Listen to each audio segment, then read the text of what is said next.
Welcome back. Champions trophy 2025 की special transmission जारी है और जीत की सोच में हम बात कर रहे हैं सेमीफाइनल्स पर। पहला सेमीफाइनल, दुनिया क्रिकेट की बेहतरीन टीमें टकराने जा रही हैं।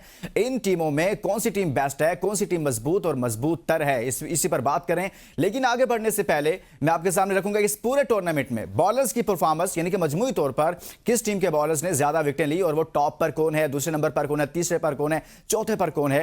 और हैरान कुन तौर पर आप देखेंगे इसमें भारतीय बॉलर्स का नाम नहीं है, लेकिन आपके सामने स्टैट्स रखते हैं कि सबसे टॉप पर हैं मैट हेनरी 8 विकेटें हैं, अजमतुल्ला उमरज़ई की 7 विकेटें हैं, विल रॉकी की 6 विकेटें हैं, बेन डोरिश 6 विकेटें हैं, जोफ्रा आर्चर 6 विकेटों के साथ मौजूद हैं 5वें नंबर पर। लेकिन इंडियन कोई भी नहीं। लेकिन हैरान कुन तौर पर आप देखेंगे कि इंडियन बॉलर में से उनके स्पिनर वरुण चक्रवर्ती, जिन्होंने पूरी तरह से चकरा कर रख दिया रात न्यूजीलैंड टीम को, कल न्यूजीलैंड टीम को, उसमें उन्होंने 8.40 की एवरेज के साथ बॉलिंग की है। यानी कि ऐसी एवरेज के साथ बॉलिंग की है, मेरे ख्याल में शायद इस टूर्नामेंट में कोई एक भी बॉलर ऐसा नहीं होगा जिसने इस तरह की बॉलिंग की, लेकिन उनका कोई बॉलर शामिल नहीं है। अपने पैनल की तरफ जाते हैं, शुएब से इसका आगाज कर लेते हैं। शुएब, सबसे अहम चीज यह है कि पाकिस्तानी बॉलर्स भी इसमें शामिल नहीं है। जाहिर सी बात है, मैच तो खेले हैं ना, लेकिन यहां पर टॉप 5 को देखा जाए तो भारतीय बॉलर भी इसमें शामिल नहीं है। लेकिन भारत मैचेस जीतता आ रहा है और अब वो सेमीफाइनल में है और आप कह रहे हैं मजबूत से मजबूत तर है। बाकी टीमों में सर क्या नजर आया आपको इस टूर्नामेंट में? बॉलर्स डोमिनेट करते हुए नजर आए या बैटर्स डोमिनेट करते हुए नजर आए? पहले तो आप मुझे ये बताएं कि पाकिस्तान टीम पॉइंट्स टेबल पे कहां पर है? सर नीचे से पहले नंबर पर अपने ग्रुप में। तो आप अपने बॉलर्स को भी तलाश कर लें, आप ऊपर से क्यों तलाश कर रहे हैं? आप नीचे से तलाश करें, आपको नजर आएगा कि सारे नंबर पाकिस्तान के पास हैं, किसी और के पास गए ही नहीं नंबर। जब आपकी क्रिकेट की प्रायोरिटी यही है कि जी आपने जो है वो नीचे से टॉप करना है, हाँ। तो फिर बॉलर की, बैटर की, वो सारे नीचे से ही टॉप करते हुए दिखाई देंगे। ऊपर वाले के चक्रों में ना पड़े आप। ऊपर जहां पे जाएंगे वहां पे जिनका नेक्स्ट लेवल है आपको वही नजर आएंगे। सर हमारे पास स्पीड गन्स हैं, हमारे पास ऐसे बॉलर्स हैं जो पहले स्पेल में विकेटें लेते हैं, हमारे पास दुनिया के बेहतरीन बॉलर्स मौजूद थे। दुनिया का बेहतरीन बॉलर में से एक बॉलर हमारा हेड कोच था, फिर दूसरा भी हेड कोच, दूसरा बॉलिंग कोच भी हमारा जो है वो भी एक बॉलर था सर। तो फिर हमारा नाम तो होना चाहिए था ना इसमें। सर मुझे तो लगता है कि अजहर महमूद से आपको बड़ी हमदर्दी है, आपने अभी तक वो सेगमेंट किया ही नहीं है। ठीक है ना, वरना अजहर महमूद पे कोई पाकिस्तान में बात ही नहीं कर रहा। सर हमने आधा शो किया ना कल। सर वो हमने हल्का फुल्का जिक्र कर दिया था, लेकिन मैं ये कह रहा हूँ कि पाकिस्तान में कोई इस पर बात ही नहीं कर रहा कि अजहर महमूद की लॉटरी कब से लगी हुई है। 2024 वर्ल्ड कप में कौन था? अजहर महमूद था। 2025 चैंपियंस ट्रॉफी में कौन है? अजहर महमूद है। यही इसी तरीके से चला गया, बारियां लगी नहीं, तो लगता है 2025 का एशिया कप या 2026 का वर्ल्ड कप वहां भी अजहर महमूद होगा। तो जब आपका उस्ताद ही ऐसा होगा तो फिर परफॉर्मेंस क्या आएगी, कहां से आएगी, कैसे आएगी? बहरहाल आगे बढ़ते हैं। देखिए मैं ये समझता हूँ, आप बल्कि जाके भी देखेंगे ये मैचेस जो है, कहीं पाकिस्तान में आपको 350 के मैचेस देखने को मिले और कहीं जो है वो आपको दुबई में 250 वाले मैचेस देखने को मिले। तो क्योंकि दो जगह पे मैचेस हो रहे थे, पाकिस्तान एंड दुबई में, तो बहुत ज्यादा जो है वो बॉलर्स को मदद नहीं मिली, बहुत ज्यादा बैटर्स को मदद नहीं मिली।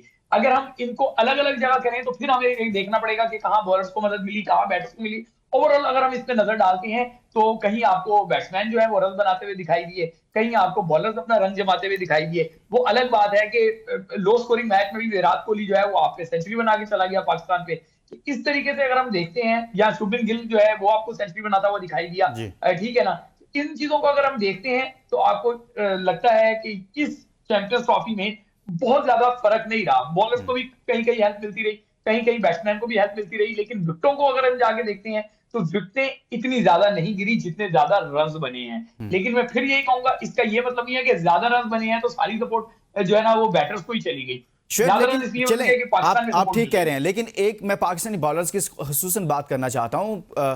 लेकिन जो इससे पहले टूर्नामेंट हुए, चाहे हम टूर्नामेंट नहीं जीत सके, लेकिन कहीं ना कहीं हमारे बॉलर्स चाहे शाहीन होते थे, वो टॉप 10 में, टॉप 7 में, टॉप 5 में कहीं ना कहीं नजर आ रहे थे। लेकिन यहाँ टॉप 5 में बड़ा सवाल उठ रहा है ना कि आप अपने ही कंडीशंस में खेल रहे हैं। दुबई में आप एक लंबे अरसे से खेलते आए, पाकिस्तान में आप पैदा हुए, आपने क्रिकेट यहां पर शुरू की, तो आपका नाम क्यों नहीं है? बहुत बड़ा सवाल नहीं है क्या? इनको अब फारिग नहीं करना चाहिए कि यंग टैलेंट को, जिसकी बात की जाती है कि हमारे पास बैकअप नहीं है, वो बैकअप आप लाना पड़ेगा सर हमें। आप हारिस रऊफ का नाम क्यों नहीं ले रहे? आप नसीम शाह का नाम क्यों नहीं ले रहे? आप जो आपके आकिब जावेद का आइडियल स्पिन अटैक था, आप उसका नाम क्यों नहीं ले रहे? सिर्फ एक बंदे को हम टारगेट कर रहे हैं, उस बंदे को जिसने फिर भी परफॉर्मेंसेस दी है। पाकिस्तान ने आखिरी जो 14 वनडे मैचेस खेले हैं, उनमें गालिबन 6 जीते हैं पाकिस्तान ने। उन 6 में 4 मरतबा शाहीन अफरीदी जो है वो मैन ऑफ द मैच है, यानी कि वो जो 4 फतवाहत हैं वो शाहीन अफरीदी की वजह से आपको मिली है, वरना आपको फतवाहत भी। हमारा प्रॉब्लम ही यही है कि अनफॉर्चुनेटली, मैं आपकी बात नहीं कर जी रहा, जी जी मैं जी, ओवरऑल ओवरऑल बात बात कर कर रहा रहे हैं, बिल्कुल। हूँ।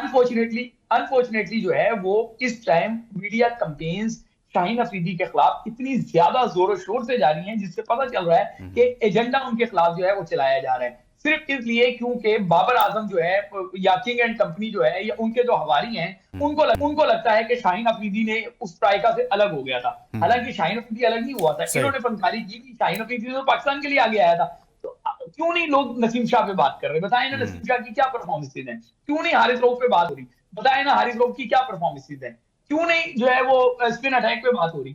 उनकी परफॉर्मेंसेस क्या है? जहां पे वरुण चक्रवर्ती पहला मैच खेलता है, पहले मैच में पंजा लगा जाता है। जहां पे आप अफगान को देखेंगे, वो जो है ना इंग्लैंड जैसी मजबूत टीम को बता देते हैं कि जी हम स्पिन के जो है महारत रखते हैं, हम आपको गिरा सकते हैं, वो गिरा देते हैं। इसी तरीके से आप बाकियों को भी देखे जाके, हम क्यों नहीं बात कर रहे अपने सारे उस पे? रंग मशीन जो है हारिस रऊफ, आप बताएं दुनिया के जो बाकी पेसर्स हैं इस टूर्नामेंट में, जो बाकी इस रफ्तार वाले बॉलर हैं, वो कितने को पिट गए हैं? रंग मशीन तो आपका पिटता ही पिटता जा रहा है। क्यों पिटा है? मुझे लगता है जो उनकी स्टेटमेंट थी रिजवान की या उनकी खुद की, तो उससे तो लगता है कि वो मुकम्मल फिट थे ही नहीं। तो जब वो मुकम्मल फिट थे नहीं तो वो 100% परफॉर्मेंस कैसे देते? वैसे भी जब वो मुकम्मल सुपर डुपर फिट होते हैं तब वो क्या कर देते हैं? तभी वो पाकिस्तान के लिए मुश्किल ही खड़ी करती हैं। आप ऑस्ट्रेलिया वाला मैच देख लें जो इंडिया ने पाकिस्तान को हराया था, जो सामने विराट कोहली ने छक्का मारा था, वो इस रफ्तार वाले बॉलर को पड़ता है। जिस इस रफ्तार वाले को, अगर इस रफ्तार वाले को वहां सामने छक्का पड़ जाए, उसको तो क्रिकेट ही छोड़ देनी चाहिए। कि आपको इतना हलवा समझ के कोई खेल रहा है। तो मैं ये समझता हूँ कि सिर्फ शाहीन अफरीदी का मुहासबा क्यों? जब बात करनी है तो फिर नसीम की भी की जाए, बात करनी है तो हारिस रऊफ की भी की जाए, बात करनी है तो उन सब की जाए जो बड़े तुरम खान बने हुए हैं। तो सबको कटहरे में लाया जाए, सबको कटहरे में लाना एक चाहिए, बंदे को सबकी कैसे? परफॉर्मेंस का जायजा लेना चाहिए। मनोज दत्त साहब भी हमारे साथ हैं, उनको वेलकम कहते हैं। मनोज साहब, बहुत बहुत शुक्रिया, आपने हमारे लिए वक्त निकाला। मैं आपकी तरफ आऊंगा। हसनैन लियाकत से कमेंट लेना चाहता हूं। हसनैन, ये बात हो रही है कि भाई दुनिया के तमाम बॉलर्स मुख्तलिफ टीमों के वो टॉप 5 में शामिल हैं, चाहे भारत के बॉलर्स उसमें शामिल नहीं है, लेकिन वो आउट ऑफ बॉक्स परफॉर्मेंसेज दे रहे हैं अपनी टीम के लिए। जैसे चक्रवर्ती की बात है, 8.40 की उनकी एवरेज है। पाकिस्तानी बॉलर शामिल क्यों नहीं है? और दूसरा, क्या वाकई में शाहीन शाह अफरीदी को ही टारगेट किया जा रहा है, बाकियों की बात नहीं हो रही? ऐसा ही आप समझते हैं? देखिए लुकमान साहब, एक तरफ से अगर बाबर आजम टारगेट होंगे तो दूसरी तरफ से डेफिनेटली सुपरस्टार तो शाहीन शाह अफरीदी हैं, वो भी टारगेट होंगे। इसमें जिस तरह बाबर आजम को लोग बुरा भला कहते हैं बैटिंग में, जब बैटिंग सारी फेल होती है, बाबर आजम इवन अगर 60-70 रन कोई 90 गेंदों पे बना भी देते तो फिर भी वो टारगेट तो होते हैं। हालांकि दूसरी साइड पे कोई भी बंदा स्कोर नहीं करता। इसी तरह से अगर शाहीन शाह अफरीदी अच्छी बॉलिंग करेंगे भी, दूसरे बॉलर नहीं करेंगे, तो सबसे बड़ा आपका सुपरस्टार बॉलिंग में तो शाहीन शाह अफरीदी है, इस वजह से वो टारगेट होता है। लेकिन जो आपकी बात है ना कि आपके बॉलर्स हो गए या पूरी दुनिया के बॉलर्स हो गए, वो टॉप 5 में नहीं है या टॉप 6 में नहीं है। आप देखिए कि इंडिया के कितने बॉलर्स टॉप 5 में हैं, आप देखिए कि ऑस्ट्रेलिया के कितने बॉलर्स टॉप 5 में, या इसी तरह बैटर्स की बात करें तो वहां पे जो 4 टीमें सेमीफाइनल में पहुंची हैं, उनके कौन कौन से टॉप परफॉर्मर हैं जो टॉप पे हैं। लोकमान साहब, अब मसला ये है कि आपने रैंकिंग पे या टॉप पे नहीं जाना। रैंकिंग पे अजमतुल्लाह उमर ज़ई टॉप क्लास का ऑलराउंडर है ओडीआई क्रिकेट में, लेकिन उसकी टीम अब पाकिस्तान की तरह सिस्टम से बाहर हो चुकी है। इस तरह से कुछ 2 हफ्ते पहले तक अगर बाबर आजम की बात की जाए तो बाबर आजम ओडीआई में नंबर 1 थे, लेकिन उनकी टीम पिछले 3-4 साल से ओडीआई अच्छा नहीं कर रही है।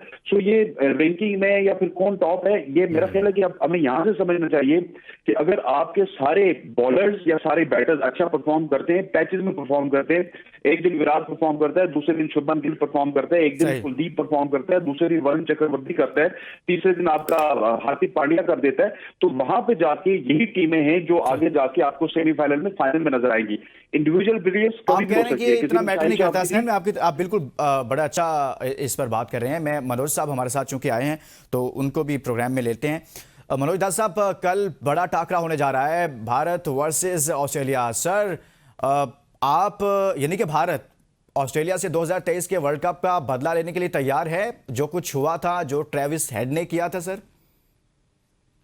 देखिए, जिस तरीके से यहाँ पर परिस्थितियां बनी है, भारतीय टीम का पलड़ा भारी दिखाई दे रहा है, क्योंकि दुबई की जो कंडीशंस हैं और जो यहाँ की पिच का नेचर है, उसको भारतीय बैटर्स ने अच्छी तरीके से देख लिया है और लगातार इस पिच पर, इस मैदान पर मैचेस खेल रहे हैं। तो कहीं ना कहीं जो जो कंडीशंस रहती है ना मैदान की, उससे भारतीय टीम कहीं ज्यादा एक्सपोजर उसको मिल चुका है।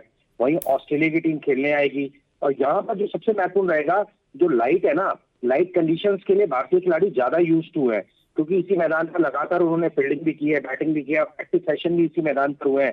तो कहीं ना कहीं अगर देखें फर्स्ट फेज में, तो भारतीय टीम का पलड़ा भारी दिखाई दे रहा है। भारतीय टीम का पलड़ा भारी दिखाई दे रहा है। शुएब जाट साहब, भारतीय टीम आपने कहा मजबूत नहीं मजबूत आ रहा है, मनोज दास साहब कह रहे हैं कि भारतीय टीम का पलड़ा भारी दिखाई दे रहा है। सर, एक एडवांटेज उन्हें यह भी है कि वो एक ही वेन्यू पर खेल रहे हैं। मैं नहीं बात कर रहा, बहुत सारे लोग बात कर रहे हैं कि आईसीसी की जानिब से एक तरह से उसको फेवर में लिया जा रहा है, जैसे भी वो फैसला हुआ, जो भी हुआ, लेकिन इसका फायदा तो उठा रही ना भारतीय टीम।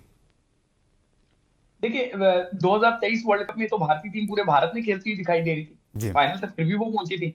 उसने तो कंप्लेन नहीं की थी कि आज उसका मैच यहाँ पे होता है, अगली बार उसका मैच कहाँ पे होता है, अगली बार उसका मैच कहाँ पे होता है। यूएसए में वो वर्ल्ड चैंपियन बनी, तो क्या वो एक ही वेन्यू पे खेलती नहीं थी? तभी तो वेन्यू उसको बदल रहा होगा ना। बात यह है कि एक्सक्यूजेस जो हैं वो आप तलाश कर ले, जितने भी तलाश करने हैं, ठीक है। बात जो है, बात का बतंगड़ जितना बनाना है बना ले। आपका तो ये होम ग्राउंड था, आप क्यों नहीं खेल सके? चले आपको दुबई में मसला हो गया था, आप कराची में क्यों नहीं जीत सके? रावलपिंडी में तो बारिश ने आपकी इज्जत बचा ली। उससे पहले जो ट्रायंगुलर सीरीज थी, आप उसमें क्यों नहीं जीत सके? उसमें आप क्यों हार गए? हम इन चीजों के पीछे नहीं छुपना चाहिए। बिल्कुल ये बात आपकी सही है कि और भी जो टीमें हैं, चाहे ऑस्ट्रेलिया हो चाहे इंग्लैंड हो, उनकी तरफ से भी आवाजें उठ रही हैं। वो भी कह रहे हैं कि इंडिया को एक एडवांटेज मिला है, लेकिन वो एडवांटेज क्या इंडिया ने खुद लिया है? वो एडवांटेज सर्कमस्टांसेस ऐसे पैदा हो गए थे। आपका पूरा टूर्नामेंट भी दुबई जा सकता था, ठीक है ना। आपने खुद इस पे एग्री किया, टीमों ने एग्री किया, उस पे जो है वो कर लिया। तब ये टीमें क्यों नहीं खड़ी हुई? जब चैंपियंस ट्रॉफी की ये बात हो रही थी कि पूरा का पूरा पाकिस्तान में होना चाहिए, तब इंग्लैंड कहाँ था, तब ऑस्ट्रेलिया कहाँ था? वो क्यों नहीं कह रहे थे कि आए भारत और आके पाकिस्तान खेले? जब उन्होंने तब रजामंदी जाहिर कर ली, तो अब कोई एक्सक्यूज बनता नहीं है। मैं समझता हूँ ये लेम एक्सक्यूज है। सही हो गया। शुएब, एक ब्रेक के लिए कहा जा रहा है, ब्रेक के बाद वापस आएंगे तो मजीद बात करेंगे सेमीफाइनल पर, और साथ साथ में हम बात करें पाकिस्तान क्रिकेट पर, जिसमें तब्दीलियों की गूंज है। वो तब्दीलियां कैसी हैं, पाकिस्तान क्रिकेट के लिए बेहतर होंगी, नहीं होगी, तब्दीलियां हो भी रही हैं या सिर्फ हेडलाइंस हैं? एक ब्रेक के बाद स्टे विद अस।